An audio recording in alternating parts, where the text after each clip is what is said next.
O programa de hoje tá imperdível, tá? Para começar, Copom e a inflação galopante. A invasão heróica das mortadelas adestradas na B3. Entenda. Mais uma vez, mas não menos importante, a Evergrande e a crise imobiliária chinesa. Até onde isso vai?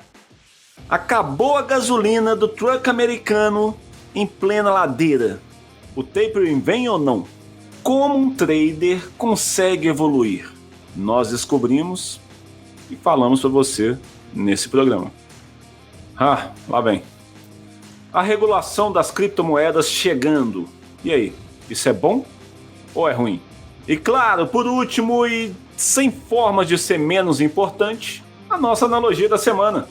Quem será que foi o vencedor de semana passada? Tudo isso e muito mais polêmica e menos inscritos no programa de hoje do Money Markets.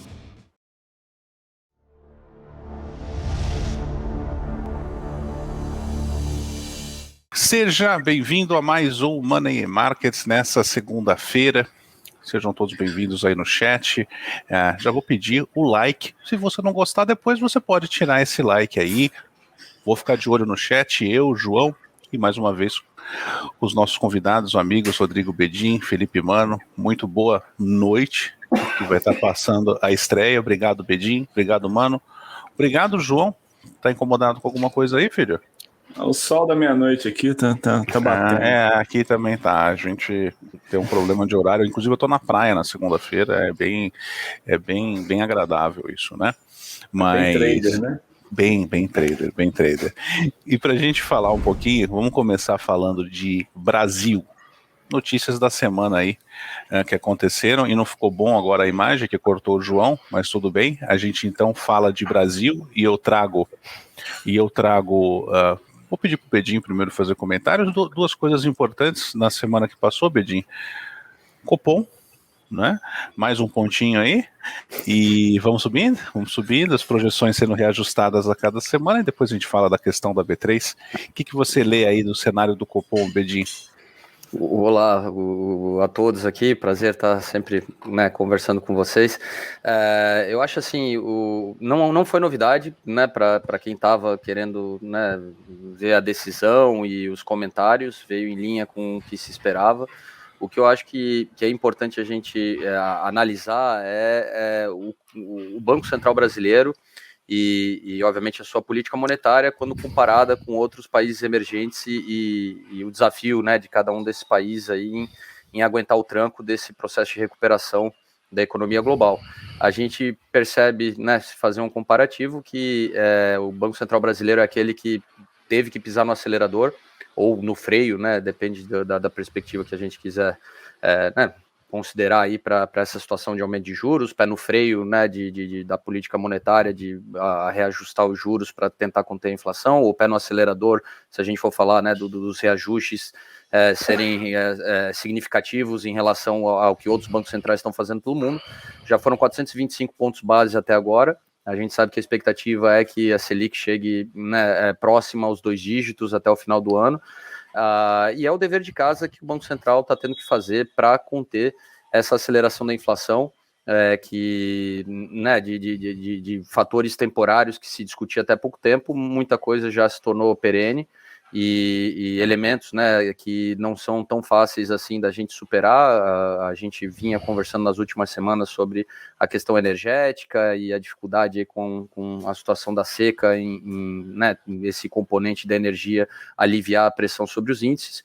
E a gente viu aí no final da última semana, né, uma leitura parcial do IPCA que faz a gente ver que voltamos aos 2 dígitos de inflação, né, pensando aí numa base anual, uma leitura que desde 2016 não vinha, né, acima dos 10%, e que, para mim, só corrobora que o Banco Central brasileiro está fazendo seu dever de casa, né, esse aumento de um ponto percentual já tinha sido indicado, o próprio recado que foi que, olha, isso é o passo apropriado, visto que a gente deseja ainda convergir a inflação no médio e longo prazo para uma meta que, né, momentaneamente não é significativa. 3,75%, falar de 3,75% no ano onde a gente, né, tem expectativa da coisa superar com alguma, vamos dizer assim, com alguma distância os 10%. Só que assim, o Banco Central ele precisa, né, de mais dados para poder decidir melhor, fora o aumento dos juros, o que mais ele pode fazer, né? Eu acho que a expectativa do mercado em torno do reajuste da Selic já está claro. O Banco Central vem confirmando que vai fazer aquilo que, né, ele deu a entender já desde o início desse ciclo de alta dos juros. A pergunta que fica é se alguns outros mecanismos eles serão acionados também para ajudar o Banco Central no controle da inflação e no cumprimento do seu papel aí de manter o valor da nossa moeda em tempos turbulentos como o que a gente vive no momento. Interessante, mano. Alguma leitura sua sobre essa? Ou corrobora? Segue o relator. Não, sigo o relator, evidente. Como disse um dos membros, queridos membros do SST, acho que é o Diego Frota, ele fala que vir aqui para o Money Markets é a certeza de se sentir mais burro depois de ouvir o Bedin. Então, essa é a certeza que tem. O resto tudo é chute, tá? O resto tudo é chute. Quando a gente vai falar de macro, tudo é chute, tudo é achismo. Agora, a certeza de se sentir burro é depois de ouvir o Bedin. Mas, bem, me resta tentar acrescentar alguma coisa. Se falou do IPCA 15, na verdade o IPCA 15 é uma prévia do IPCA, a diferença dele para o IPCA, agora eu vou ser um pouquinho mais didático, o IPCA e o IPCA 15 tem uma diferença em relação ao período de apuração. O IPCA 15 vai do dia 15 ao dia 15 do mês seguinte, o IPCA ele pega um mês calendário inteiro. Então o IPCA 15 que sai mais ou menos na metade do mês, ele dá uma prévia do IPCA que vai da próxima apuração do IPCA, que é a relevante para as decisões do Copom. O IPCA 15 veio nessa última sexta-feira acima do esperado, acima do teto das expectativas, quer dizer, foram feitas, faz-se um apanhado do que cada agente espera. O agente mais pessimista não conseguiu pegar o IPCA 15, o resultado final do IPCA 15. E isso dito, o que a gente vê no Boletim Focus? Mais uma semana de expectativas para cima do IPCA. Já estamos há muito mais de 20 semanas ininterruptas de expectativas majoradas. Todo mundo, o Banco Central correndo atrás, o mercado correndo atrás. A inflação realmente foi uma surpresa. Isso não é um fenômeno brasileiro, a gente já discutiu isso em outra edição desse programa.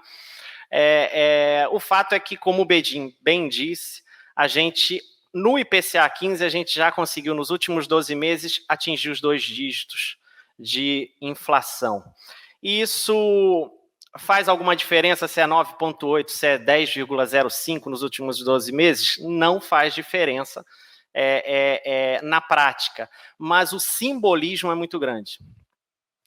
E aí esse simbolismo, eu faço a ligação com a meta Selic. O Banco Central me parece que vai fazer de tudo para não chegar numa Selic de 2 dígitos. Porque isso tem um simbolismo muito grande. Mais do que a inflação chegar a 2 dígitos, é a taxa básica da economia chegar a 2 dígitos, porque ela é definida por um órgão colegiado. Então, aí passa a ser uma confissão de que não demos conta do recado. Tá? A gente sabe que o Copom já desistiu da meta de inflação desse ano, já faz tempo, e agora já meio que se concluiu que o Copom também desistiu da meta de inflação do ano que vem. A meta da inflação ela vai convergir provavelmente em 2023.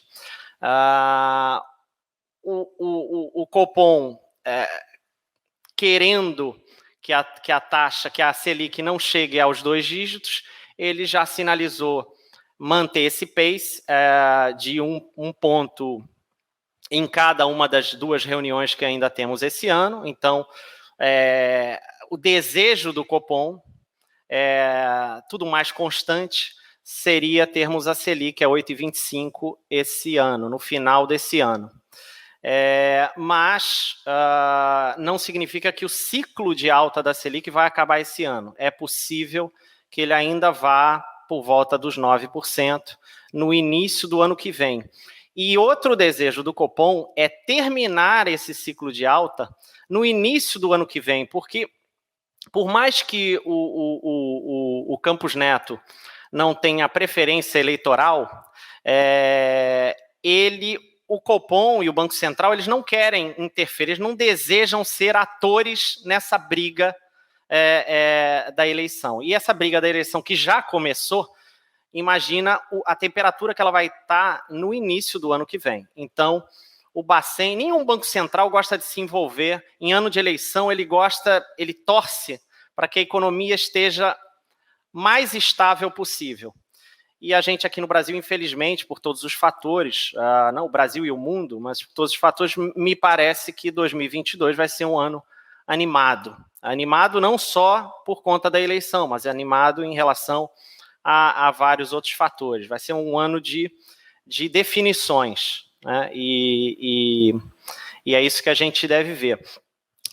Uma última coisa, a gente está se projetando um PIB para esse ano, os agentes meio que fecharam, o próprio Copom faz essa estimativa de um PIB por volta dos 5%.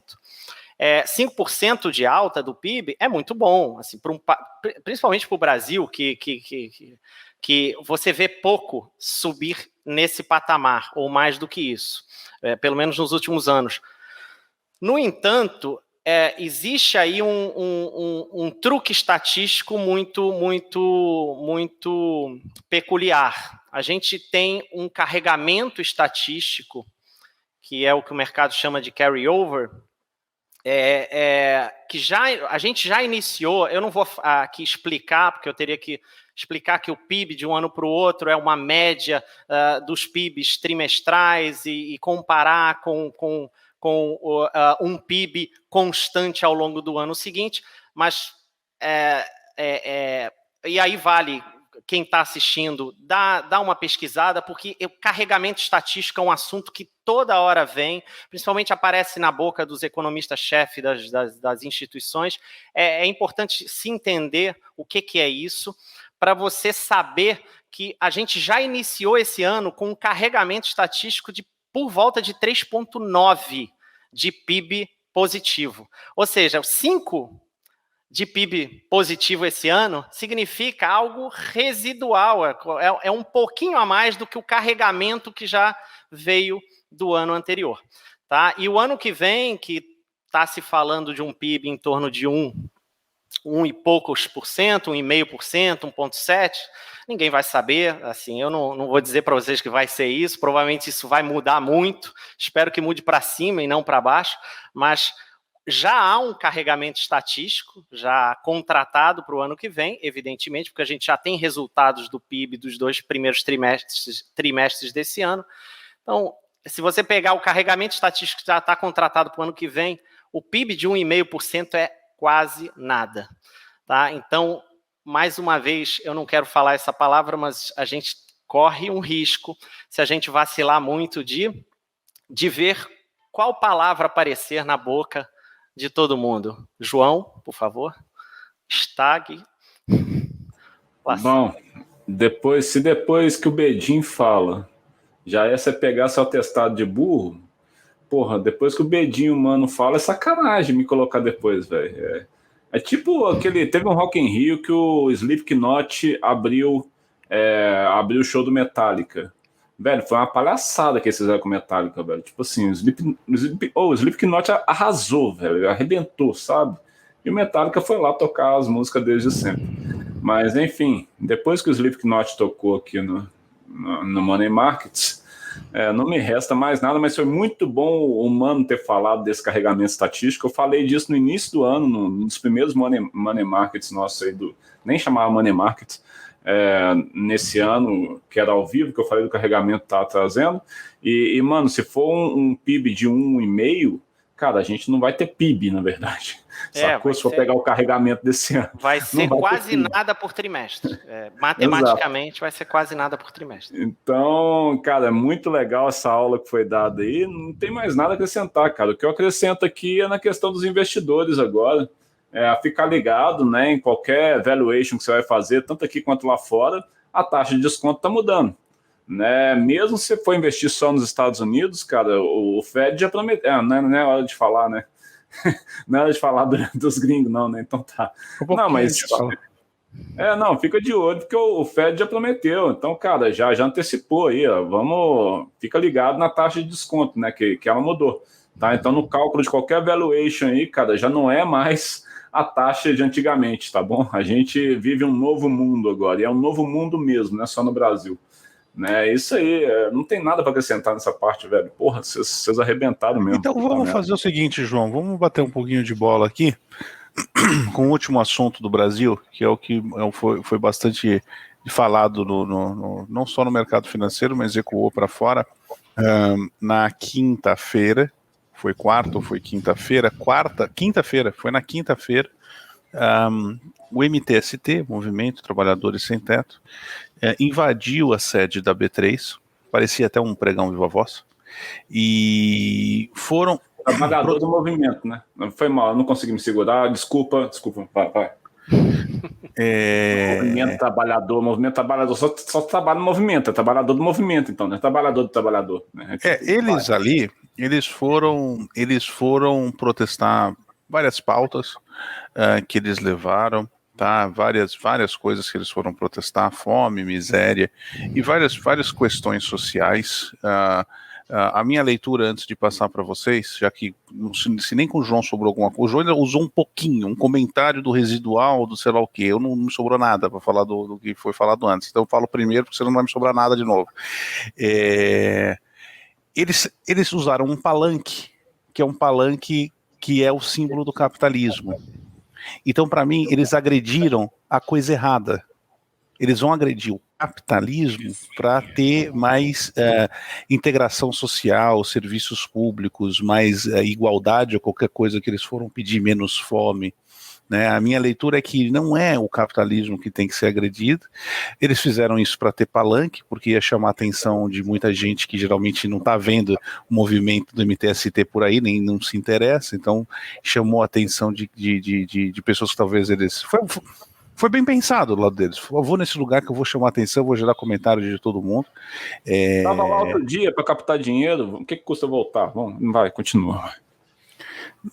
Então assim, o que eu não gostei? Quer ir lá, badernar, tudo bem, vai lá e faz o que acha que deve, ok. Mas assim, eles agrediram a própria Bolsa de Valores. Né, falando sua ação, tem aquela foto que eu também usei, João, fiz um post igual ao seu, que aquela foto ali sua ação gera a nossa fome, sua ação, falando da Bolsa, né, e isso mostra o quão, na minha opinião, eu sinto pelas pessoas que dependem desses movimentos, né, sua ação financia a nossa miséria, disse o cartaz. Eu sinto pelas pessoas que dependem desses tipos de movimento para defender causas sociais, porque eles não sabem nem quem eles estão batendo. Eles simplesmente batem em todo mundo e para mim não tem um menor você querer enfraquecer um sistema que financia a empresa, que faz as empresas poderem gerar mais dinheiro. Não, garoto, mas tem muita empresa financeira que é dinheiro por dinheiro. Não é bem assim. É assim em alguns negócios, não é em outros, é toda uma questão econômica, é mais difícil de dizer, mas eu achei que bateram no lugar errado. Talvez o palanque tenha sido ok, chamou a atenção, mas podia ter usado o palanque para pedir outras coisas, essa é a minha opinião. João, eu vou passar para você primeiro e a gente roda, deixa, depois os dois acabam com a retórica e a gente não tem mais o que comentar. Tem certeza? Porque... Tenho. Nós vamos furar o suporte aí abaixo de 197 mil. João, fala o que o teu coração tá mandando. Ixi, você tá louco, eu vou ser preso, velho. Não. Cara, eu acho uma puta sacanagem esse país. Eu falei no meu Instagram, mas não adianta, velho. Chega radical dos dois lados E aí, como eu falei, né, uma coisa contra a esquerda, aí veio, né, a esquerda toda falar o que quisesse de mim lá e eu deixei que se foda. Né, e vem a galera de direita achando que eu tô apoiando, que eu não tô também. Sacou? Eu tô puto com os dois lados, na verdade. Né, cara, não dá, velho, não dá. Simplesmente é uma sacanagem. Isso aí a massa realmente é manobrável e todo mundo sabe disso. Mas, cara, deixar a galera cega a esse ponto, velho, é muita palhaçada, cara, sabe? Essa questão toda que pega em cima de quem tem dinheiro é mal, os ricos são mal. Cara, porra, na boa, velho. Hoje eu tive, né, a oportunidade de conhecer algumas pessoas ricas, né? Cara, na boa mesmo, eu conheci muito mais pobre filho da puta do que rico filho da puta. Eu vou falar a verdade. Tá? Então, bicho, cara, independente de ser isso, na verdade isso aqui foi só uma sacanagem, mas tipo, cara, são pessoas, né? E não tem essa disparidade, tipo, essa separação. Não, se você tem dinheiro, você é mal, se você não tem, você é bom. Né? Não existe isso, e é isso que eles querem colocar na cabeça da galera. Empresários, né? Porra, empresário é mal, sabe? Aí você vai ver os empresários, bicho, os caras lutando para segurar o emprego dos outros, velho, para deixar o negócio funcionando e tal, num país igual esse, um país de merda, velho, sabe? Que não dá valor nenhum para quem é guerreiro de verdade, que na boa, cara, empresário no Brasil é guerreiraço, é guerreiro mesmo, sabe, velho? Obrigado. Tá louco, velho. O cara tem que ser muito guerreiro para ficar aqui empreendendo, velho, tá ligado? E aí não, cara, o empresário é mal, né? O empresário é isso, é aquilo. As empresas, nossa, as empresas, caralho, são um inferno na terra, velho, tá ligado? Tipo assim, e a gente vai viver com o quê, né? Nós vamos comer o quê? Nós vamos nos sustentar com o quê? Né? Nós vamos ter as inovações que nós temos, que tanto o pobre quanto o rico adora, como? Né? Se não tem as empresas, se não tem os recursos das empresas, né? Enfim, como o Garoto falou, eles usaram de palanque, na parte marketing foram perfeitos, né? Eu tô falando deles, então, cara, eles realmente foram perfeitos, mas, cara, eu fico puto, velho, sabe, com esse discurso todo, porque eu fiquei puto na hora que eu vi aquele cartaz, né? Eu peguei e coloquei no meu Instagram na putice máxima mesmo, sacou? Velho, aí vem gente falar, nossa, você não sabe qual é a realidade, não sei o quê. Na boa, isso aqui eu vou falar em especial. Me coloca na tela inteira, garoto, por favor.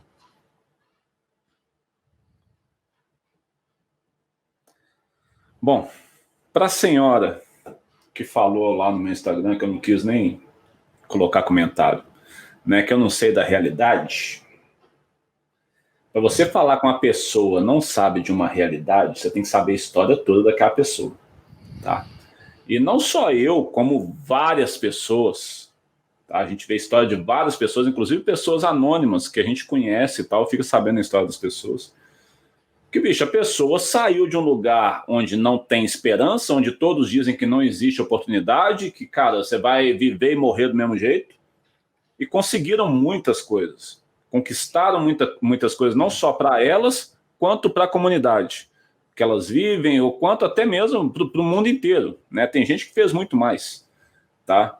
E, cara, não fala que a pessoa nunca viveu certo tipo de realidade se você não sabe a realidade da pessoa. Tá? Então, é muito fácil falar que, não, que isso é sorte, que só porque deu sorte, conseguiu, agora fica aí do lado dos ricos e tal. Não é questão de lado de rico ou de pobre, sacou? É questão do que é justo, cara. Entendeu? Não tem muito disso, velho. É tipo, cara, porra, por que eu fiquei puto? Porque, bicho, pegou um negócio, por exemplo, eu tenho ações. Aí fala, não, as suas ações financiam a miséria. Qual que é, cara? Como assim? Não tem base um negócio desse, cara. Tipo assim, é sem fundamento nenhum. Sabe? E aí a pessoa, não, mas aí só porque você conseguiu, agora você quer mostrar seu troféu para todo mundo? Que mostrar troféu? Que mostrar troféu? A pessoa só vê... Essas pessoas, elas só enxergam pelo lado de que, cara, o sistema é mau e não há como lutar com o sistema. Só ser matando os ricos, sacou? É isso. A posição deles é essa. Eles não veem que as coisas se ajudam, sabe? Você dando recursos para as empresas, né? As empresas vão produzir com esses recursos, produzir empregos, produzir produtos, produzir riqueza, produzir uma boa economia para todo mundo, sacou? Onde erra em todo o processo? Porque, porra, eu acabei de falar que os empresários brasileiros são guerreiros, são verdadeiros guerreiros, guerra mesmo, todo dia, sacou? Acabei de falar que se existem pessoas como eu que financiam essas empresas, né, e são empresas boas que estão aí para gerar riqueza, gerar uma boa economia, caramba, cara, então nós temos tudo. Não temos? Não. Sabe por quê? Porque você está aí fazendo cafuné no seu político de estimação, velho. Por isso.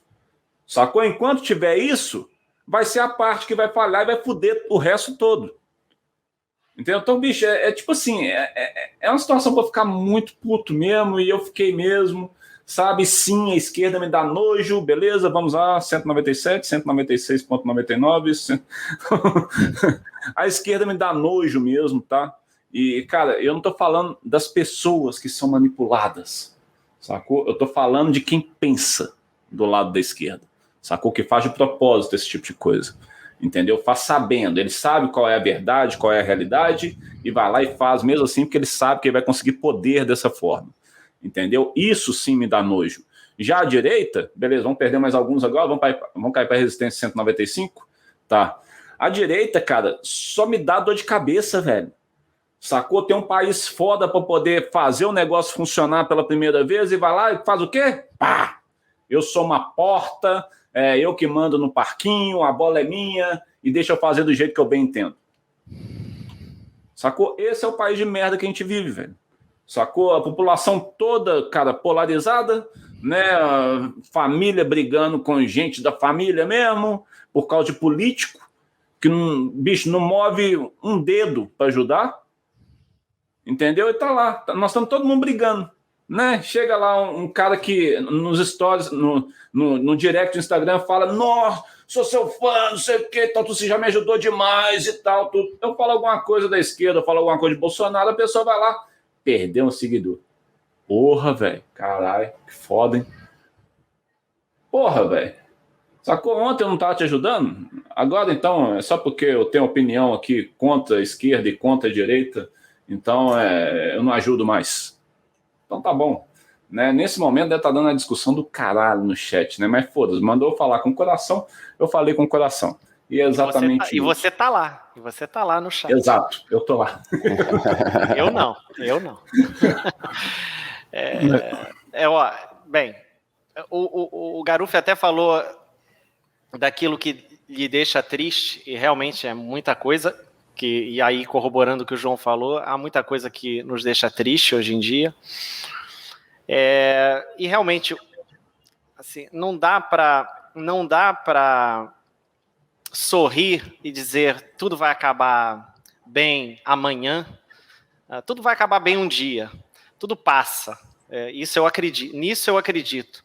Mas a curto prazo, ver essas retóricas fáceis, esse populismo, que o Brasil ele tem essa capacidade de voltar no tempo em relação a essa retórica populista. O tempo inteiro o Brasil cai nessa armadilha. E essa armadilha, o que já me deixa triste é que a gente antes estava muito focado.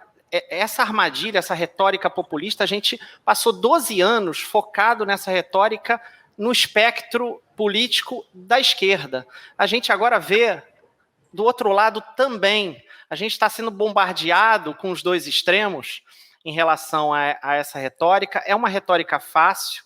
Dizer que o empresário é vilão sempre foi uma frase fácil, uma frase que arrebata um monte de corações perdidos, mas ela não quer dizer absolutamente nada. Ela é uma frase vazia, falsa, acima de tudo falsa, mas vazia, que não agrega, não constrói. Olha onde a gente está hoje. A gente não andou para lugar nenhum, a gente fica patinando enquanto fica discutindo esse tipo de argumento.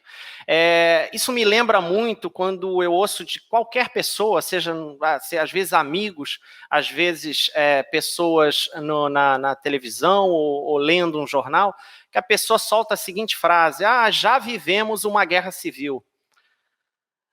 Para quem fugiu de uma guerra em Angola, você não sabe o que é uma guerra civil. Você não tem ideia do que é uma guerra civil. Então, essas frases, já vivemos numa guerra civil, isso aqui já é uma guerra civil. Não é. Vamos sair dessa, vamos tentar construir e diminuir esse tipo de discurso populista, arrebatador, e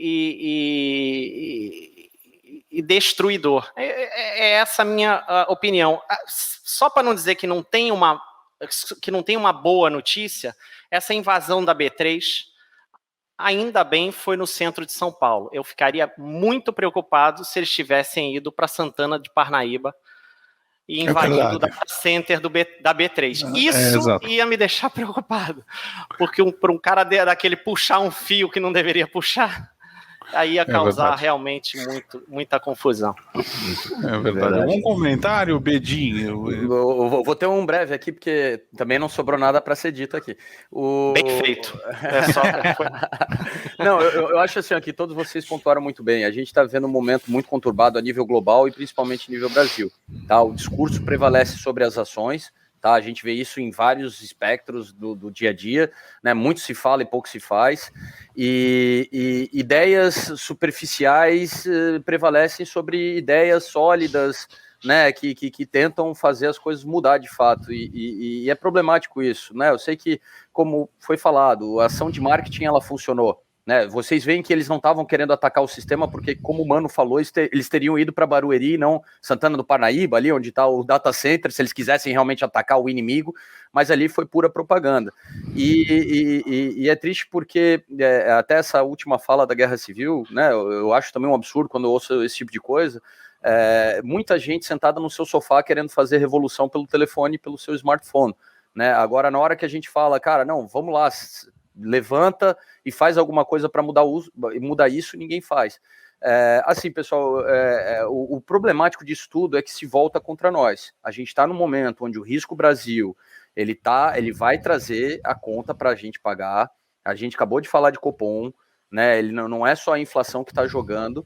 E quando eu vi aquela notícia, é engraçado porque na hora eu lembrei do ano passado, quando invadiram a bolsa de Karachi no Paquistão, que eu também tinha ficado chocado com aquela notícia. Um grupo separatista invadiu e parou as negociações lá da Bolsa de Karachi, e é o que eu sempre bato na mesma tecla. Vocês entendem que para o cara lá fora, não importa de qual país, quando ele vê uma notícia dessa, ele está novamente colocando a gente do lado do Paquistão, colocando a gente do lado da Nigéria, e daí a visão dele de risco do nosso país, de investir no nosso país, só piora, só se deteriora. É a ideia problemas a gente tem que tentar resolver em casa, a gente não tem que fazer bagunça, né? Mas o problema é que hoje em dia bagunça que é o que interessa, a atenção que é o que vale a pena. A gente está realmente já vivendo um período pré-eleitoral onde ninguém está respeitando as regras, né, que impedem de você fazer, né, propaganda eleitoral antes disso. Pelo contrário, já está na rua, já está acontecendo, e a gente não tem nada a ganhar, somente a perder. Mas é complicado. Você sabe que eu estou até aqui viajando, conversando com meu pai sobre isso, e uma coisa é fato: todo mundo hoje está usando armas de agressão um contra o outro. O que eu quero dizer com isso? Eu vi um pouco de uma live do Bolsonaro que ele faz toda semana no Facebook, e ele reportando tudo que foi feito. Tudo, obras, entregas, isso, aquilo, um monte de coisa que ele reportou. Eu comecei a pesquisar.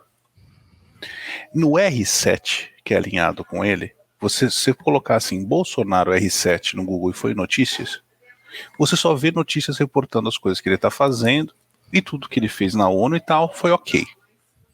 Você pesquisa outros, é 100% contra, o outro lado é 100% ok. Quem está certo? Nenhum dos dois. Não é só. Assim, existe hoje um exagero da mídia, para mim, dos dois lados. Assim, não pegam o cara também para falar um pouco do que ele faz. E quem pega para defender só fala as coisas que ele faz e não pega as merdas que ele fala. Entendeu? Então, assim, você fala assim, quem é certo? Ninguém, velho. Esse é o problema. Você não tem mais quem acreditar. A minha leitura hoje é isso. Você lê, entendeu? Você não tem o que acreditar. Você assiste uma live, eu peguei meu pai ontem aqui e assisti a live inteira dele. Não tô defendendo ele. Assisti a live inteira pra ver tudo que ele falou. 1 hora e tanto de live. O que pegaram para publicar em alguns jornais? Só a parte que ele dá louca. Só a parte que ele dá louca. Pegaram para divulgar. Aí no R7 fazem o quê? Todo o resto. Então, assim, é muito difícil. É muito difícil hoje você tirar uma conclusão. É muito difícil você tirar uma conclusão. Eu não acredito que o Lula tem 50% de intenção de voto. Não acredito. Eu realmente eu não acredito, tá? Essa é a minha opinião para fechar. Não acredito, tá? Desculpa, eu tenho dificuldade de acreditar. Mas a gente não sabe mais hoje em dia o que acreditar também. As redes sociais e toda essa nova dinâmica social criou um cenário bem diferente. A gente ainda vai ter que aprender a viver com ele ao longo do tempo, né? Muito louco, né? Vamos fazer o seguinte, pessoal, vamos dar uma viajada então e vamos falar um pouco de internacional. Vamos comentar um pouquinho, Bedin, de China. A gente teve na semana passada um sell-off pesado. Os mercados todos sentiram muito com a possibilidade da Evergrande. Para quem não sabe, pondo em contexto, Evergrande, maior incorporadora da China, maior do mundo, uma dívida acumulada de mais de 300 bilhões, eles têm vários vencimentos que eles têm que cumprir pagamentos, e começou um rumor que eles não cumpririam um próximo pagamento grande, e aí o mercado precificou assim violentamente quedas fortes nos Estados Unidos, aqui também já fragilizado, né? Deu mais ainda. O que você acha, hein? A impressão que está dando, eu venho lendo muitas análises que o pessoal está fazendo, indo muito naquele lado que você tinha comentado, de talvez ou salvar os credores, né? Salvar os credores e matar ela, ou estão falando até de estatizar a Evergrande. Você chegou a ouvir isso, Bedin? Talvez estão pensando em estatizá-la. O que você acha, hein? Olha, vocês sabem que tudo que é China, eu capturo informações direto da fonte com o Mário aqui, que ele tem, né, os seus contatos, que, né, vem as notícias direto do Baidu e não do Google. E assim, a gente sabe que o governo chinês é obscuro as suas decisões e é difícil realmente ter qualquer tipo de previsibilidade sobre, né, que atitude eles vão tomar. A verdade é que a gente vem já há mais de 10 anos falando sobre uma bolha no mercado imobiliário chinês, tá? Não é segredo para ninguém, cidades fantasmas, daí agora que veio o Evergrande de novo para a mídia, novos dados saíram, né, veio um dado essa semana incrível, semana passada, mais de 90 milhões, né, de imóveis desocupados, né, 90 milhões é a população da Alemanha, então, né, a gente aqui falando de déficit habitacional, que é uma realidade que a gente vive, e lá sobra, né, mas aquela coisa, isso é bolha quando estoura, né, enquanto não estoura, não é bolha, tá lá, né, tá parado esse estoque aí de imóveis aí sem ninguém utilizar, por isso que até o problema da Evergrande vir a colapsar, ela que está para entregar mais 1,7 milhões de imóveis não é problemático, né? Afinal tem 90 sobrando. Mas então essa situação do mercado imobiliário chinês, ela não será resolvida com essa situação da Evergrande. Eu acho que o governo chinês ele só vê uma oportunidade de, quem sabe, permitir que o mercado corrija um pouco, desinche um pouco essa bolha. Tem aquele problema do acaso moral, né? Se eu resgatar, todo mundo vai achar que eu vou resgatar o tempo inteiro e vão continuar tomando risco adoidado. Eu acho que uma visão que a gente tem que ter, uma visão mais macro da situação da Evergrande, o micro toca a China, o macro, eu diria que é a gente perceber que de tempos em tempos grandes conglomerados assumem mais riscos do que podem, tá? Reguladores, investidores, o pessoal deixa de fazer a devida atenção e a coisa depois, quando vem um choque externo aí, como foi agora essa recuperação chinesa que hesitou, quando, né, o negócio vem à superfície, tá? Então, eu acho que a China adotou essa postura de vou deixar chegar no limite do colapso, vou me movimentar nos bastidores, tanto que apazigou na quarta-feira passada, quando viram que o governo chinês já estava se movimentando a nível regional, já avaliando o impacto, né, de um colapso da Evergrande no setor imobiliário para não deixar a coisa se alastrar. Então, o setor imobiliário chinês, ele continua inchado, existe uma tentativa do governo chinês de desinflar essa bolha sem estourar ela, tá? Mas como o próprio Mário aqui, meu colega, diz, o setor imobiliário chinês é a heroína da economia chinesa, tá? Não adianta a gente achar que isso se resolve de um dia para o outro. Tá? Lembra que esse crescimento vigoroso, acima de 6% dos últimos 30, quase 40 anos, muito se baseou na construção civil. Tá? E essas cidades fantasmas, elas tiveram que ser construídas porque não podia parar. O problema é que agora a gente vê uma China que está buscando se transformar. O último plano quinquenal, que a gente já discutiu aqui, né, em algumas ocasiões, ele mudou esse driver de crescer com viés exportador para crescer atendendo a nossa economia doméstica. Essa mudança é uma mudança de vários anos. Né? Então, eles estão querendo resolver o problema do setor imobiliário, que claramente houve exuberância, houve exagero, se tem 90 milhões de imóveis parados, isso é claro, só que eles não podem deixar esse setor imobiliário colapsar, porque a poupança das famílias e de muitos agentes econômicos chineses está nesse setor imobiliário. Né? A gente viu até uma situação da Evergrande agora, beirando o colapso na semana passada, onde veio à tona que a Evergrande, se vendo em dificuldades financeiras, começou a captar dinheiro dos seus próprios funcionários para tentar se manter de pé. E eu acho que foi até interessante a gente ver isso para perceber a importância, né, do setor imobiliário como um mecanismo de investimento para muita gente dentro da China. Então, como foi com aquela corrida ao mercado de ações da China em 2016 e 2017, 2 anos seguidos, que o governo chinês se preocupou em não deixar colapsar porque ele entendia que tinha muito da poupança chinesa envolvida nesses mercados, igualmente é a situação do mercado imobiliário. Então, eu acho que ele está tentando só aproveitar um pouco desse estresse para que exista uma correção, né, nas valuations das grandes empresas, das grandes incorporadoras, dos atores envolvidos nesse mercado imobiliário chinês, mas ele tem uma preocupação, sim, de talvez, né, a gente já sabe como é que é o modelo hoje em dia, quando preciso resgatar, a gente aprendeu com o subprime, eu pego a massa toda da Evergrande, eu divido em duas, tá? Uma empresa com capital podre, que eu jogo no colo do capitalista responsável por aquilo, né? Ó, tua fortuna vai acabar aqui porque esse problema é teu, né?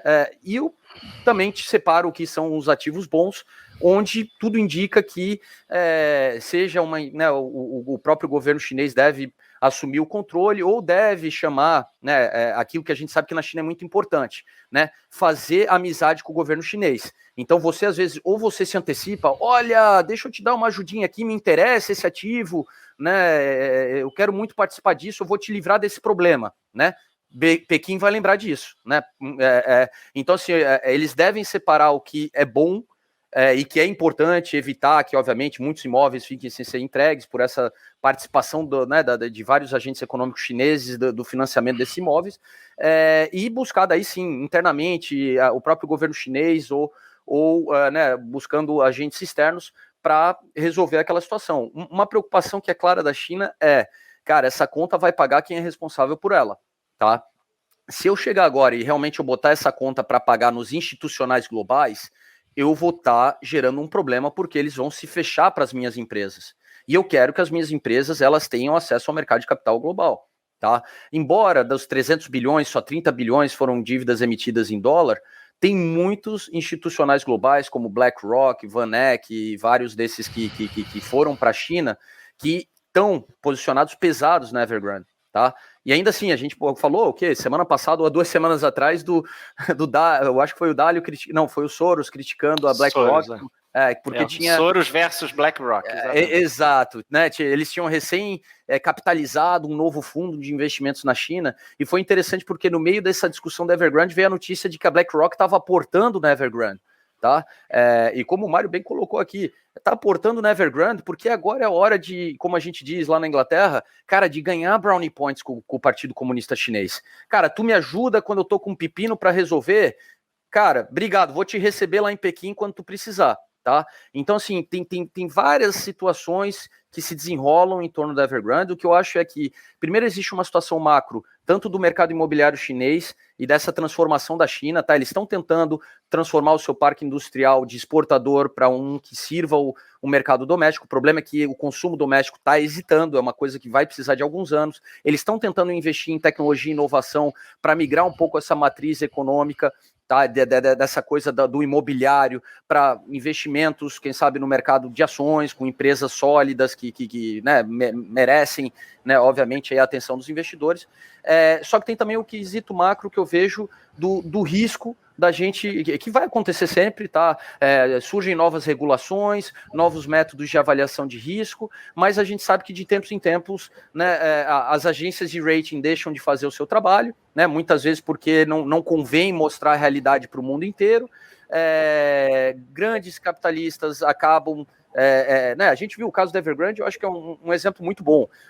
Nos últimos 4, 5 anos, eles entraram na indústria de automóveis elétricos, compraram um time de futebol que a gente, no Brasil, acompanhou vários negócios milionários lá com, acho que é Guangzhou Evergrande, lá o time que eles compraram. Então, assim, a gente percebe que uma empresa que não é tão antiga assim, 2006, que teve um crescimento meteórico, se tornou a segunda maior incorporadora de imóveis na China, emprega 4 milhões de pessoas de forma indireta, 300 mil pessoas de forma direta, perdeu realmente a estribeira, veio o primeiro choque, e se viu de calças curtas. Aquilo que o João fala o tempo inteiro. Quando a maré baixa, a gente vê quem que tá pelado e não tá, tá? E a maré baixou. 2020, tudo caminhava bem, a nota deles era B até um ano atrás, tá? Nas agências de rating. De repente, a situação macro chinesa se deteriorou rapidamente, né? E daí é aquela coisa, eu acho que eu vou virar agência de risco, tá? Porque daí é fácil, eu começo a dar downgrade, né? E daí é óbvio, quando todo mundo já viu que o negócio colapsou, eu coloco como junk, né? Então, assim, até se a gente vê o histórico da Evergrande, poxa, peraí, vocês já deviam estar começando a ver esses riscos lá atrás. Os vencimentos da dívida já são conhecidos, né? Desde quando a dívida foi emitida. Né? Então, a agência de rating corre mais atrás do que o nosso Bacen, Bedinho. Ela tá por aí, sempre atrás da curva. É por aí, mano. Então, assim, eu só acho que a gente tem que ver que existem movimentos macro acontecendo nessa situação da Evergrande, e a China, o governo chinês, né, mais do que a China, tá exatamente aproveitando essa situação, tá, para mandar uma mensagem para o mercado de que não vamos resgatar, tá, qualquer um que se veja em dificuldades ou que tenha, obviamente, se alavancado em risco, mas tampouco deixaremos colapsar toda uma indústria por causa desses maus agentes. E nessas horas, quando eu estou precisando de ajuda, eu quero ver quem que vai me ajudar e quem não vai me ajudar. Quem me ajudar, olha, depois vai ter um Day Pass, tá, em Pequim, lá na frente, tá garantido, tá? Então, assim, é um momento que o governo chinês, eu acho que vai tentar aproveitar ao máximo, tá? Para desinchar o que puder do mercado imobiliário, não vai permitir a coisa se alastrar para toda a indústria, mas quer fazer um case da Evergrande, sim, tá? Até porque a gente já viu que eles estão vindo atrás de grandes empresários, estão vindo com uma, né, aquela coisa da que a gente fala ali, né, esse novo lema lá do, como é que é a prosperidade compartilhada, né, prosperidade coletiva. Então, assim, acabou caindo como uma luva essa situação da Evergrande no momento onde eles já estão indo atrás de vários conglomerados para exigir que, né, tenham, vamos dizer assim, uma maior diligência nos seus negócios e que lembrem, obviamente, desses valores que para a China se tornaram importantes a partir desse novo plano quinquenal, e a situação da Evergrande eu acho que é mais um trigger desse movimento que está acontecendo na China, que agora o mundo inteiro percebeu que, opa, temos que observar. E Brasil, pessoal, tá claro, né? A China espirra, a gente aqui começa a quase ter uma pneumonia, tá? Não vamos esquecer que é o nosso maior parceiro comercial, né? Quase 30% das exportações brasileiras são para a China, tá? E uma situação problemática num setor imobiliário chinês é horrível para nós, tá? É de lá que vem muitos dos dólares que entram aqui no país. É interessante esse cenário, porque se a gente olha a questão toda macro, né? Se a gente olha para os Estados Unidos, essa questão global, se olha para os Estados Unidos, né? O João estava mencionando da questão dos empresários. Os empresários são vistos como maus. Eu acho que cabe muito aos governos, né, incentivar os empresários a desenvolver, por exemplo, a própria região. Um grande exemplo é os Estados Unidos. Nos últimos 20, 30 anos, eles levaram todos os empregos para a China. Todos. Absolutamente todos os empregos foram levando para lá. Tudo que é americano hoje é fabricado na China. Né? E aí os Estados Unidos se vê numa situação como a que está agora, que os democratas precisam aprovar estouro de teto para aumentar os empréstimos. Os republicanos já falaram que não vão. Eu até escrevi aqui tapering nos Estados Unidos em breve. Eu acho que mais grave que isso é um possível, assim, uma situação que os Estados Unidos é um shutdown de novo, e pode ser um negócio grave para os Estados Unidos dessa vez, né? Então, se a China balançar do lado dela e os Estados Unidos desse jeito, a gente tem que brace for impact aqui no Brasil, porque a coisa tá feia, hein, Bedinho, também lá, hein? E a Europa não tá bem, tá? Tem eleições alemãs, né, aconteceram no dia de ontem, e a gente sabe que a Alemanha, apesar de toda a simpatia que muita gente goza, né, da Merkel e seu tempo como chanceler alemã, é um motor da economia global, mas que está precisando se reinventar. Então, o terceiro motor europeu ali também está hesitando, né? Então, Brace for Impact é um cenário que a gente precisa considerar. Comentários, João, algum comentário do seu lado? Sim, depois do Bedinho é foda. Você vai lá Não, depois do Bedinho não, depois do Bedinho, do Mano, do Garuf. Difícil, né, João? Cara, eu vou lá no G1, vou no R7, faço minha pesquisa e tal, chego aqui pra poder falar alguma coisa, os caras vão lá. Tem informações do Baidu, a gente vai concorrer como? Não, mas tem como. Ele lê em chinês, cara. Aqui é a fonte Mário, né? Isso aí eu acredito ao Mário ali, que ele tem os acessos lá que lê em mandarim, né? O teu português é melhor do que o português deles, cara. Que sou eu, não sei nada, porra. Ó, o que eu vejo aí foi até lembrado pelo Rittenband essa semana, né? Uma coisa que o Howard Marks fala bastante é que o risco mais perigoso é aquele risco que é minimizado pelo mercado, né? Esse aí que é o grande risco, na verdade, que pro resto você fica preparado. E, velho, tudo que vem da China agora eu tenho medo, né? Desde quando, não, tem um pessoal gripado lá na China, não chega aqui não, tal, vambora, carnaval, tudo. Desde isso, cara, eu nunca mais vou ali menosprezar alguma coisa que vem da China, né? Mas fato é, cara, que a Evergrande, cara, ela tem ali, ela representa, né, 6,5% do setor imobiliário chinês, tá? E esse mercado deles lá equivale a 4, algumas coisas de trilhões, lá 4,6 ou 7 trilhões. Né? Então, cara, é um puta golpe, né? É um puta de um golpe, tá ligado? E aí o que acontece? Tem a questão do lastro, né? O tanto que vai lastrar essa situação, caso, né, venha a virar um junk, que tem ali 130 bancos, tá, envolvidos com os papéis da Evergrande, né? E fora os bancos, a gente ainda tem ali 120 instituições envolvidas com papéis da Evergrande, cada um ali na sua proporção, né? Mas, bicho, isso é muito perigoso. Isso é muito perigoso, tá? E, inclusive, lá existe um acordo, né?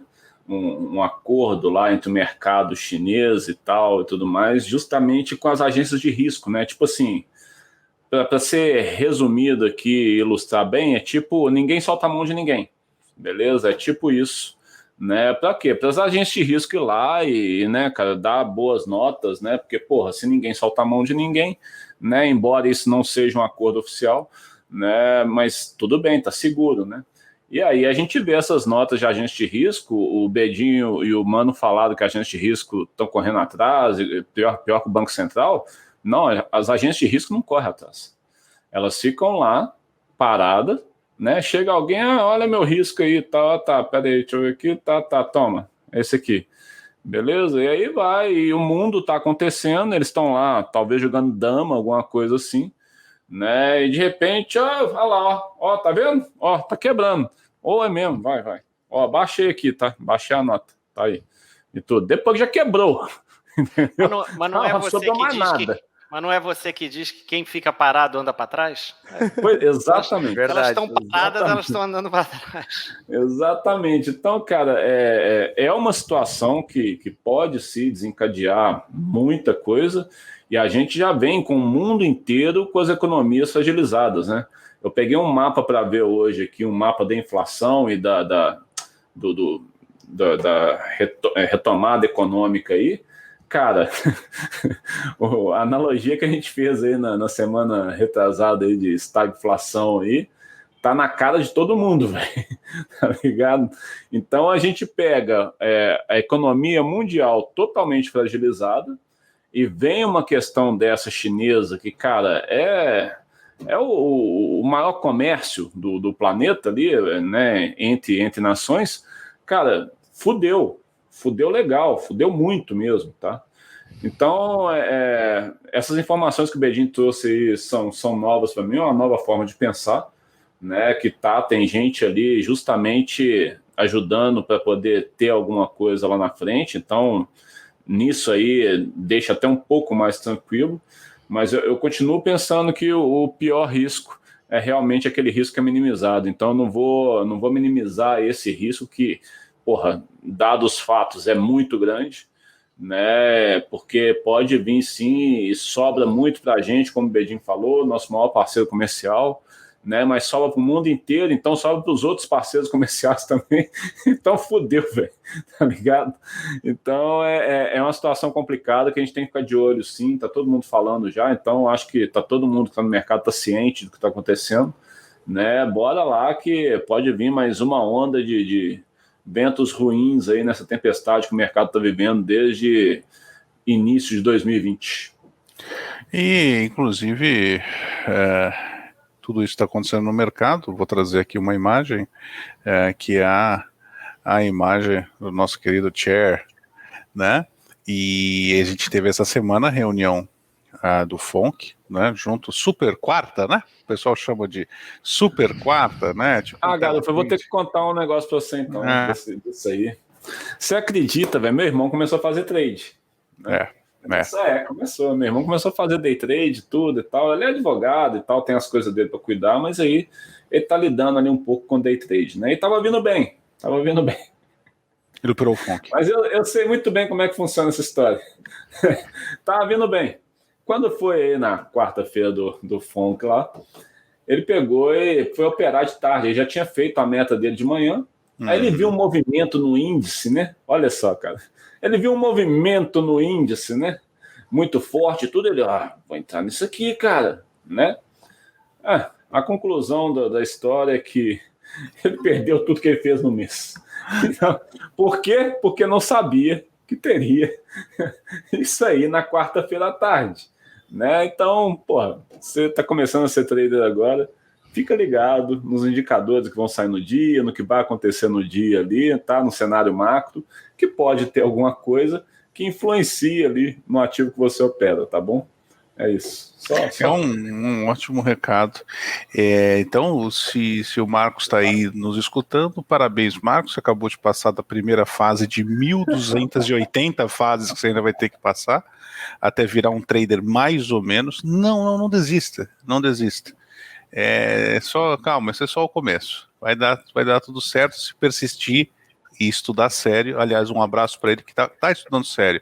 O que a gente está falando, ele está fazendo. Então, é só um obstáculo, Marcão, tá bom? E toma. Se persistirem os sintomas, procure um psicólogo. E olha, se ele aprendeu com isso, a pior coisa dos traders é que eles não aprendem com as coisas, eles não tentam entender o que aconteceu. Garoto, mas eu verifiquei uma coisa, olha só, nós estamos saindo totalmente da pauta, né? Mas isso é bom para os traders que assistem a gente, que é uma coisa que eu verifiquei, eu tinha que conversar isso com você depois. Ele veio falar comigo, né, e tal, o que aconteceu, tudo e tal, porra, tava vindo bem e tal, tudo, parou o mês, né, teve que estopar o mês, aí só volta no mês que vem. Ele falou, inclusive, a mensalidade da faculdade, né, que ele pagou a mensalidade desse mês. Mas, cara, uma coisa que eu percebi, inclusive eu falei com ele para procurar o pessoal no SST Connection, procurar conversar com o Yuri, com o Porto, com o Frutuoso, né, por quê? Porque o que ele estava falando comigo, que ele estava verificando que ele errou, as conclusões dele dos erros que ele cometeu naquele dia, tá tudo errado. Tá tudo errado, ele não tem a menor ideia do que ele errou. Entendeu? E ele está concluindo como se, tipo assim, ele tivesse total sabedoria para entender que ele realmente errou, foi aquilo ali, que se ele não errar mais isso, dá tudo certo. Né? E aí que está o problema, porque o iniciante não sabe enxergar onde ele está errando. Né? Então, por isso que eu falei que ele teria que conversar com pessoas mais experientes, e não eu, né? Porque eu não vou dar essa trela só porque é meu irmão. Eu vou deixar ele chegar lá na frente, sentir toda a dor que tem que sentir, e aí sim eu chego e dou um apoio. Mas então ele vai seguir os caminhos que tem no SST. Ele já fez o SST One, né? E eu falei, cara, procure o pessoal no SST Connection. Tá? Por quê? Porque o pessoal já é experiente, vai saber com a sua história, eles vão saber te falar, não, você errou foi aqui, aqui, aqui. Ó. Entendeu? Trabalha em cima disso aqui. Né? E assim você consegue evoluir. Então, por que quase todo trader, 90%, não, 90% não, tem os preguiçosos que estão aqui só por aventura e tal, e tem a galera que está realmente se dedicando, mas não consegue evoluir. Por quê? Porque não consegue enxergar os próprios erros. Você sabia disso? Eu não sabia. Entendeu? Então eu falei com ele, procure pessoas experientes dentro do SST. Sacou? Não é carinha no YouTube, nem nada disso. Dentro do SST, converse com as pessoas. Sacou? E aí você vai ver que as pessoas vão enxergar seus erros e você tem que ter humildade para poder aceitar aquilo ali e falar, porra, tem que trabalhar nisso. É que nem o cara que tenta fazer um ovo frito, nunca cozinhou nada, ele fala, nossa, tá queimando embaixo o ovo, eu acho que tava muito quente, aí coloca frio, o ovo fica cru. Cara, eu não tô entendendo o que tá acontecendo, eu achei que era quente, agora tá frio. Não, às vezes faltou um óleo, faltou uma manteiga, sei lá. É difícil quando você não sabe da coisa avaliar o erro. Falar com quem é mais experiente é sempre uma boa prática que te acelera muito a tua evolução, tá? É bom recado que você deu aqui, viu? Inclusive, Bedin, voltando um pouco dos Estados Unidos, que teve o caso do FONC, manteve a taxa, ficou de lado, mas começou a falar, olha, tapering is coming soon. Né? Pois é, Garuf, quem avisa amigo né? Eu acho que uma coisa que a gente não vai poder criticar o Powell e o Fed é de não ter antecipado o que está vindo, tá? Até, na verdade, tá até um pouco chato que eles vêm toda hora, né? Não tô nem pensando em falar sobre isso. Quem sabe eu vou começar a falar sobre isso. Agora eu finalmente comecei a falar sobre isso. Poxa, depois de dizer que, olha só, foi de surpresa, pô... Mais dovish do que isso. É impossível, concordo. Isso. Então, assim, o mercado, a gente viu que estava a situação da Evergrande também dominando o sentimento naquela quarta-feira e fechou ali, né, positivo no fim do dia. Veio alinhado com as expectativas do mercado. Eu achei interessante que ele não falou quando começa, mas ele já flertou com quando ele pretende acabar. Então, se ele diz que meados do ano que vem ele já pretende acabar o tapering, pô, não sobra muito tempo para ele começar. Né? Então, embora eu não diga está começando esse mês, né? Se ele quer acabar no mês que, vamos lá, no meio do ano que vem, são 120 bilhões, e ele não vai acabar de 120 para zero de um dia para o outro, né? Então, pô, não vamos hesitar, pessoal, vamos começar a se preparar para esse processo se iniciar ainda esse ano, né? É o que eu entendo, é a minha visão. Né, duvido que eles vão querer diminuir muito rápido a partir do ano que vem. Não é congruente com toda essa, essa mensagem de gradatividade das decisões que eles têm passado para o mercado. O que eu acho interessante é que assim, vinha de um consenso, daí eles começaram a divergir entre eles, mas agora parece que estão voltando a ter um consenso entre os vários membros do Fed sobre os próximos passos.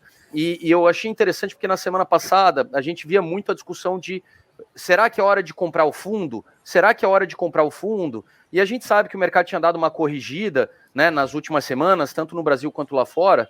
Só que assim, para mim, não tem fundo enquanto não começar o tapering, enquanto não houver reajuste de juros. Né? A não ser que a pessoa esteja especulando com uma visão muito de curto prazo, eu acho que não se discute fundo por enquanto. Tá? Mera opinião minha. Foi o que eu falava para um colega meu. Ele falou, cara, tá muito atrativo se a gente deflacionar e tal. Falei, cara, cada um com a sua visão. Eu, enquanto o tapering não começar e eu não entender como o mundo reage a um tapering do Fed, né, eu não me sinto à vontade. Tá? E lembrando que eu acho que só o tapering não é o suficiente, tá, para os Estados Unidos corrigir a sua política monetária. Eu acho que mais importante até que o tapering é saber se vai ser 2023 ou 2024 que eles vão reajustar os juros. Né? Eu dou até um exemplo de uma coisa que me chamou bastante atenção. A gente está sendo escrutinizado sobre várias políticas nossas de risco, e me chamou a atenção que hoje em dia é um padrão global, entre várias medidas de risco, tu tem uma medida de risco específica para aumento de juros. Tu tem que mostrar que tu está preparado para quando aumentar os juros global e os juros de referência local, o que aquilo impacta o teu negócio. Então, assim, e isso diz muito. Os juros é o preço do dinheiro. Tá? A gente vem do momento em que a economia se viciou no dinheiro fácil, juros baixos, né? E a gente tem tudo que a gente discute ao longo dos últimos 2, 3 anos, empresas zumbis que não seriam competitivas em condições normais, né? De juros, inflação e crescimento da economia.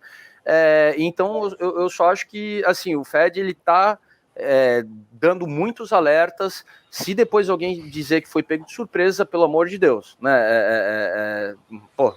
Realmente você, não sei em que mundo você vivia, tá? E, por último, se ele diz que quer acabar meio do ano que vem e não falou quando começa, pessoal, para mim tá começando ainda esse ano, tá? Não vou acertar a data, mas, deve começar logo, logo.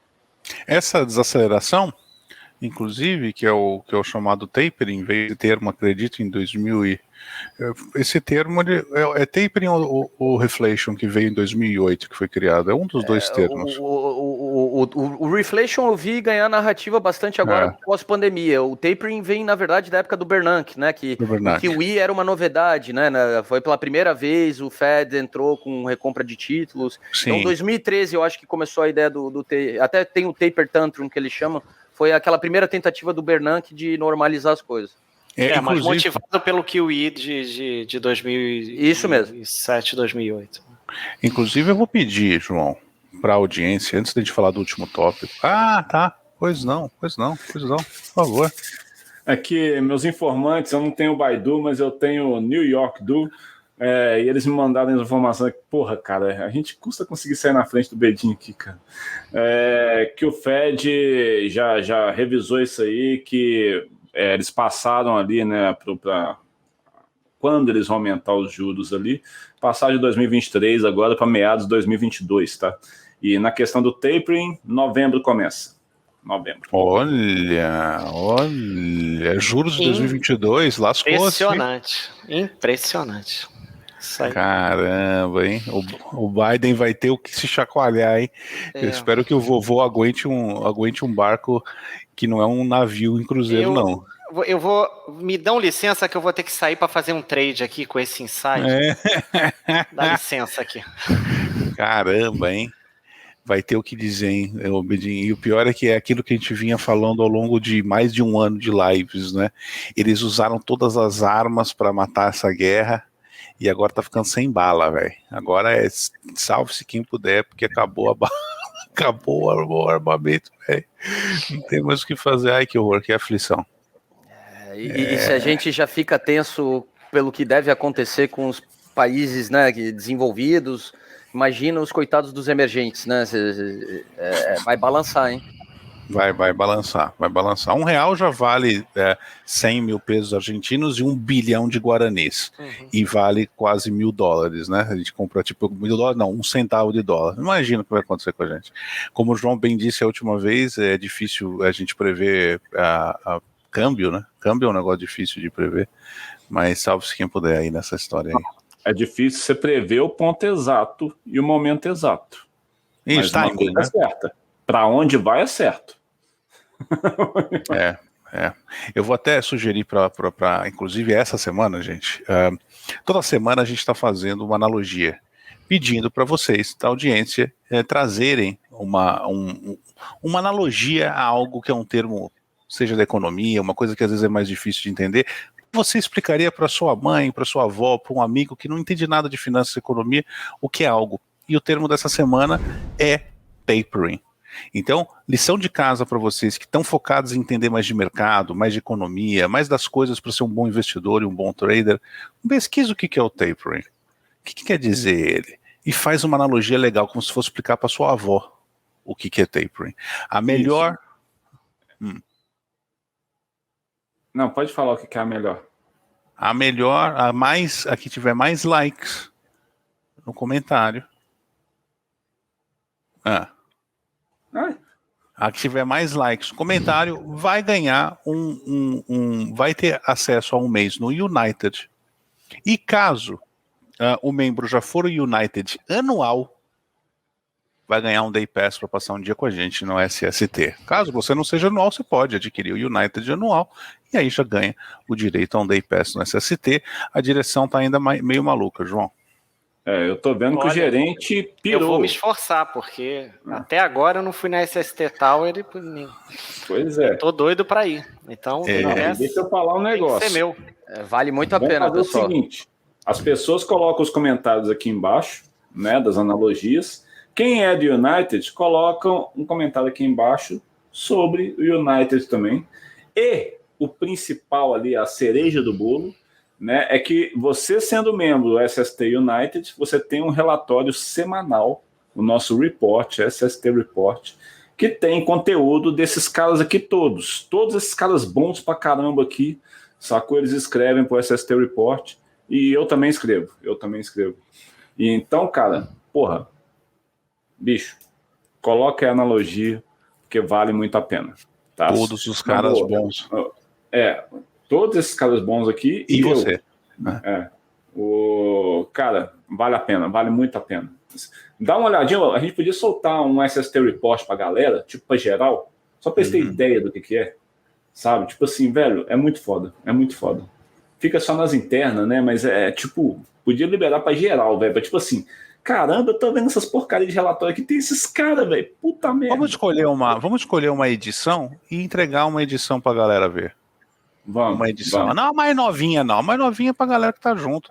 Vamos pegar uma edição legal ali que a gente avalie que foi legal e vamos distribuir pra galera dar uma olhada. Fazer uma votação lá dentro do United, ver qual que eles escolhem. É isso, fechado. Tá fechado, João. Gostei da ideia. A direção fica meio maluca às vezes, mas ok, faz parte da nossa dinâmica. A gente é assim mesmo, tá? Fazer o quê? Tá? Inclusive, coloquei a tela errada. Aqui. Melhorou. Quem venceu por mais votos na semana passada, a gente falou de precatórios. O que é um precatório? O Lucas Malavolta, conheço ele, membro do SST, ele disse que precatório é igual prestar um livro para um colega de escola. Você cobra o livro e te esqueceu, tá semana que vem. Quando chega a semana que vem, ele esquece de novo e fica trazendo a próxima. Assim ele vai até lembrar de trazer, né? Até o compromisso ser cumprido por vontade da pessoa que deve, a única coisa que acontece é postergá-lo. Obrigado, Lucas. É mais ou menos isso mesmo. Eu devo, não nego, pago quando puder.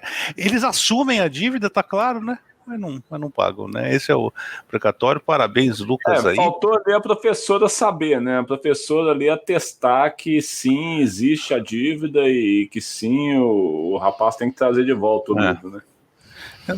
Exato. Parabéns, Lucas. Entre em contato no nosso WhatsApp ou por e-mail, contato@sst.trade, ou pelo ajuda.sst.trade também. Você entra em contato em algum lugar, o pessoal vai conversar com você.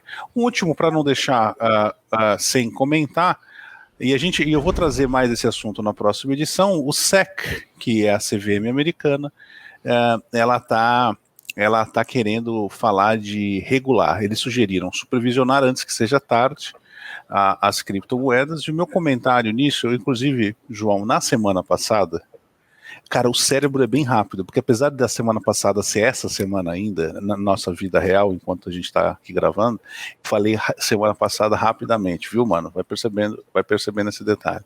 Na semana passada, João, a gente teve mais de 2 horas sobre criptomoedas no Connection. Tava eu, Osiris, Yuri e toda a galera. A gente falou desde o básico, tudo sobre as criptomoedas. E veio essa questão de que o SEC está querendo regular. A minha opinião, que eu queria deixar aqui nessa live antes da gente ir, é o seguinte: uma criptomoeda, independente se você acredita que vale ou não, se você acredita que vale, como lá atrás acreditavam no ouro, na prata e qualquer outra coisa, tá? Qualquer coisa.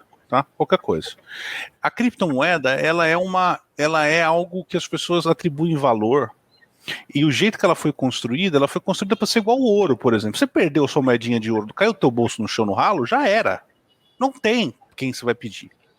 Não tem. Tanto que perguntaram ontem, João, assim, o menino falou assim para mim, garoto, você tem que explicar tudo isso, você tem que saber de blockchain, toda essa tecnologia para mexer com cripto. Tem. Porque diferente de você operar na bolsa de valores, a corretora quebra, você vai pedir arrego para fundo garantidor ou qualquer outro seguro que tenha e tal, Active Trades tem seguro, sei lá quem tem seguro, um monte de regulação. Cripto não tem, filho. Cripto é igual você tá com uma nota de moeda. Perdeu, te roubaram, acabou. Não tem. Então tem que entender. O que eu acho que o SEC está querendo fazer, a minha opinião, é um pouco demais na cripto em si. Porque o grande problema que eu vejo agora, Bedin, é que das criptos estão nascendo vários derivativos perigosíssimos. Perigosíssimos. E esses podem causar um problema muito maior até do que a criptomoeda em si. A criptomoeda em si desalavancada é uma coisa, é que nem você comprar uma ação, alguma coisa, ok.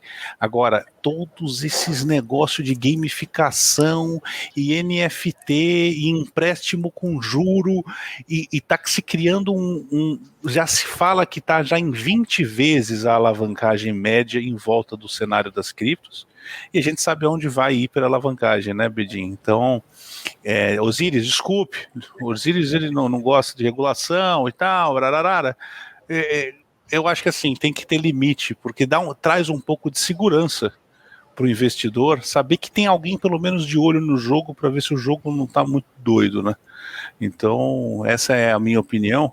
Tá? Algum comentário, Bedi, alguma coisa aí do seu lado que você queira comentar, até para a gente já ir encerrando? Não, até bem rapidamente, eu acho que a gente tem que, assim, o pessoal vê a SEC como vindo muito agressiva para cima da cripto. Lembra que semana passada a China simplesmente acabou com qualquer transação em cripto dentro da China, né? Então, eles ainda estão tentando trazer isso para um ambiente regulatório. É necessário regras, tá, pessoal? Eu sei que a ideia por trás do blockchain é da coisa descentralizada e que o sistema se autorregula, porém, já houveram vários eventos, tá, ao longo de toda a existência do blockchain e das criptos que mostraram que só o sistema se autorregular não é suficiente, e a SEC está preocupada porque agora começou a vir mais e mais fluxo de poupança dos agentes econômicos. Enquanto isso é somente uma alternativa dentro de uma visão de investimentos, não tem problema. O problema é que os valores estão se tornando cada vez mais significativos, eles estão oferecendo várias modalidades que competem diretamente com os instrumentos financeiros de bolsa e derivativos, e aquela briga até que a gente viu na semana passada entre fintechs e bancões é um pouco parecido. Peraí, eu tenho 1 milhão de regras para conseguir oferecer os meus produtos, tu está trazendo produtos que prometem, né, exatamente as soluções que os meus produtos prometem, você não precisa seguir regra nenhuma, faz o que quer,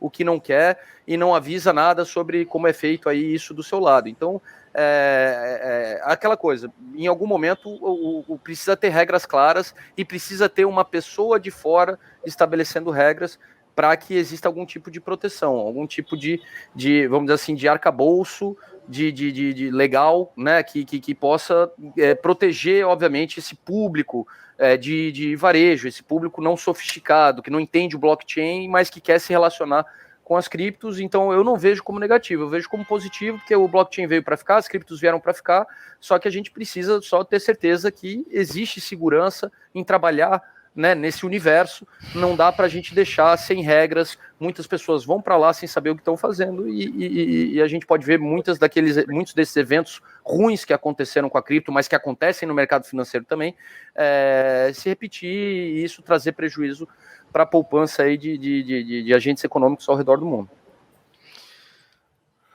De acordo. Lembrando que nesse momento a gente tem um projeto de lei de regulamentação de criptomoedas no Brasil, tramitando no Senado. Esse projeto já está sendo discutido, já a entidade de classe de instituições ligadas à negociação de criptomoedas no Brasil já conversou com o Banco Central, já foi um ator que já foi chamado às conversas. O próprio Banco Central já falou, o diretor do Banco Central que cuida dessa área já deixou claro, olha, se a regulamentação não estabelecer uma identificação clara da parte e contraparte, nem contem com o meu aval. Então, as autoridades já deixaram muito claro, a SEC vai no mesmo caminho, você vê que é um movimento coordenado.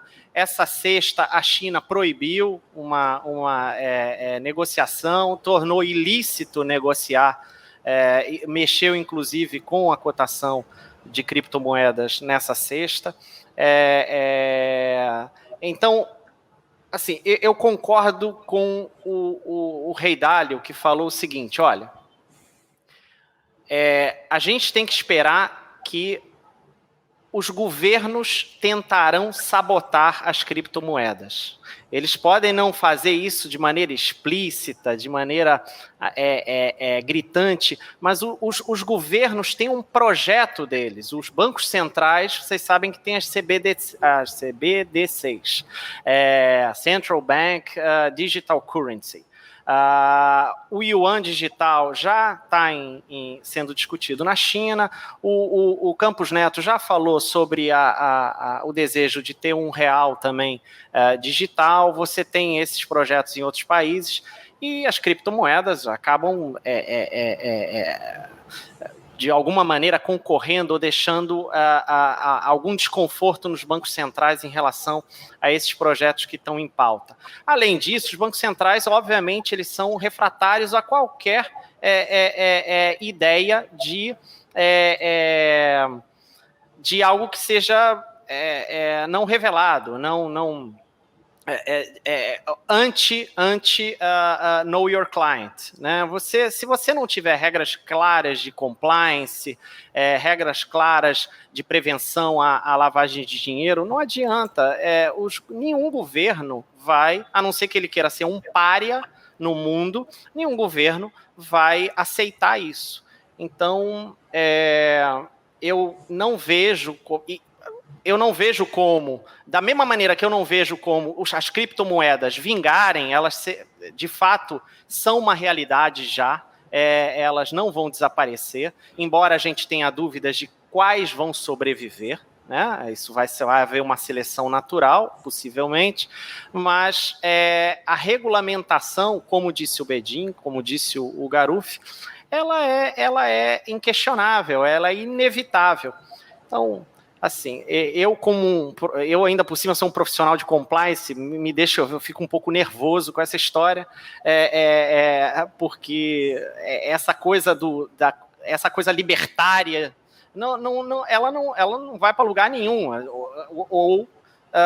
as criptomoedas continuarão sendo um ativo ali obscuro, um ativo à margem, marginalizado, mas eu acho que quem negocia forte ou quem quer negociar firmemente esse tipo de ativo, não quer que o ativo fique à margem, até por questões de compliance, de risco, de área de risco da própria instituição. Ninguém vai ficar negociando um ativo que tem uma regulamentação fraca ou que conta com a antipatia de todos os governos, pelo menos de todos os governos minimamente sérios. Só Deus sabe, isso o Mano e o Bedin acabam de corroborar com a tese do João. O Osiris não gostou dessa live, eu sinto. Osiris não curtiu. Deixa eu só finalizar aqui então, nessa questão de cripto, né, já que, eu tenho que falar de cripto, né? Sem regulação não tem segurança. Sem segurança, não tem demanda. Tá? O que eu vejo hoje é que, cara, a gente tem uma demanda de um monte de aventureiro, né? E, na verdade, o dinheiro de verdade mesmo, ou seja, a demanda real de mercado, de economia e tudo mais, não existe, não vai existir se não tiver regulação. Mas aí que tá. Se quem avaliou isso até agora, né, essa galera da aventura, e olha que eu tô colocando o Ray Dalio no meio da galera da aventura, tá? Se essa galera que avaliou um Bitcoin, por exemplo, valer 50 mil dólares, cara, o que acontece se a maior força, né, que, todo mundo fala, qual que é o maior poder dessa moeda? A liberdade.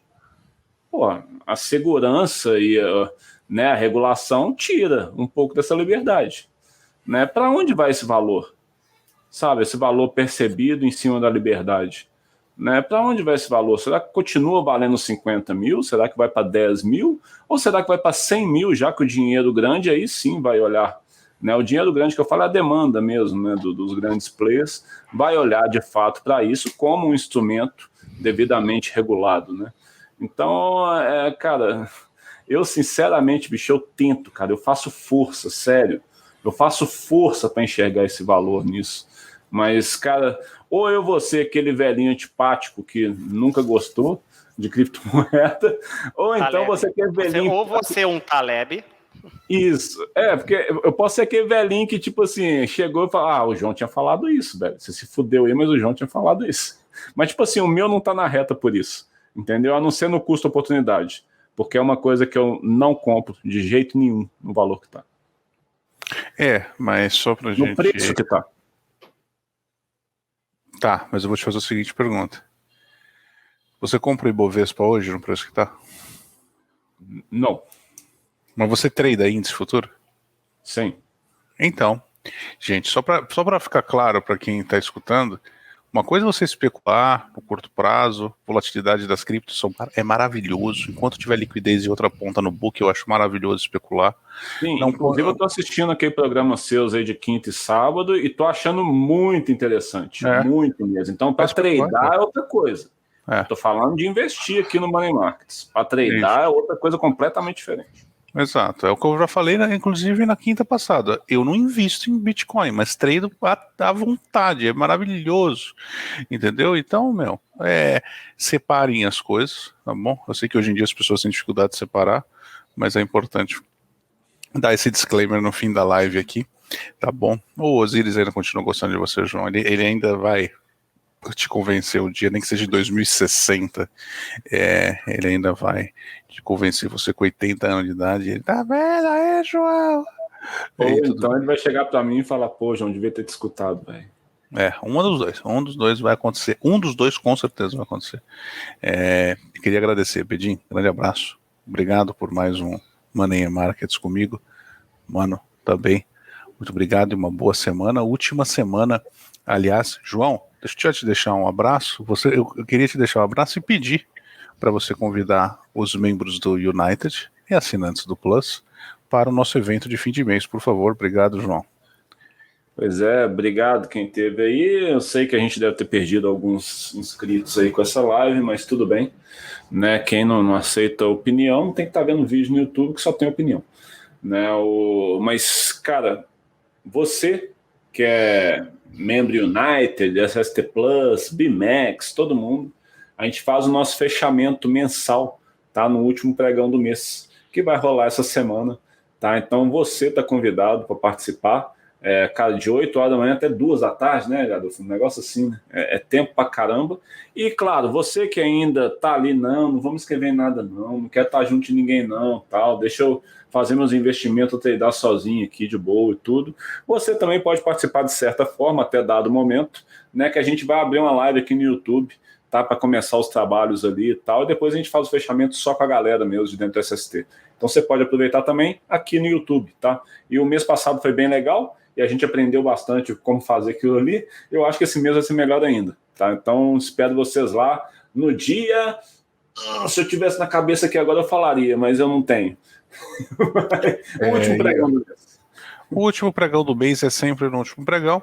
Nesse é agora, próxima quinta-feira, dia 30, tá bom? A gente se vê, vai ter o horário do YouTube, vai estar aqui, assim que tiver agendado a gente vai divulgar nas redes, coloca teu sininho, para você que é membro United, como o João falou, Plus BMAX, vai passar a manhã inteira com a gente, vai ser muito legal, tá bom?